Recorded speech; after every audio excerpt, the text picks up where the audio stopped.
বাংলাদেশ থেকে ইউকেতে এসে পড়তে যাচ্ছেন, তবে সবথেকে বড় বাধা হয়ে দাঁড়াচ্ছে ইংলিশ টেস্ট। আমি যদি আপনাকে বলি যে এই ইংলিশ টেস্ট ছাড়াই আপনি ইউকেতে এসে পড়তে পারবেন, MOI মিডিয়াম অফ ইনস্ট্রাকশন, সহজ কথায় যদি বলি English test waiver or English test ছাড়াই ইউনিভার্সিটিগুলো সাধারণত স্টুডেন্টদের অ্যাপ্লিকেশন অ্যাকসেপ্ট করে থাকে প্লাস অফার লেটার দিয়ে থাকে। আসসালামু আলাইকুম এভরিওয়ান, দিস ইজ জবা খান। আজকের ভিডিওতে আমি মূলত আপনাদেরকে ইউকের 18টি ইউনিভার্সিটি সাজেস্ট করব, যেই ইউনিভার্সিটিগুলো কিনা বাংলাদেশি স্টুডেন্টদের MOI অ্যাকসেপ্ট করছে। তাহলে চলুন জেনে নেই ইউনিভার্সিটিগুলো কি কি।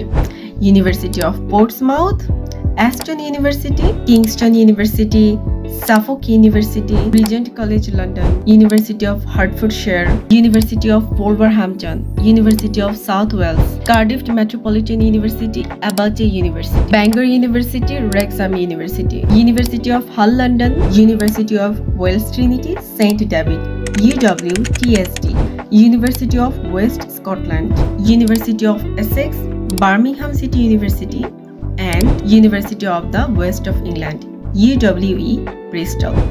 এই লিস্টের ইউনিভার্সিটিগুলো মূলত 2026 সালের জানুয়ারি-ফেব্রুয়ারি ইনটেকের স্টুডেন্টদেরই MOI অ্যাকসেপ্ট করছে।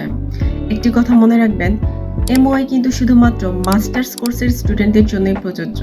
এছাড়া প্রতিটি ইউনিভার্সিটিরই আলাদা আলাদা রিকোয়ারমেন্ট রয়েছে, সেই রিকোয়ারমেন্ট অনুযায়ী অ্যাপ্লিকেশন করতে হয়। আপনাদের যদি অ্যাপ্লিকেশন প্রসেস আর অন্যান্য কোনো বিষয়ে কোনো কোয়ারিজ থাকে, আপনারা আমাকে ইনবক্সে আর কমেন্ট বক্সে জানাতে পারেন।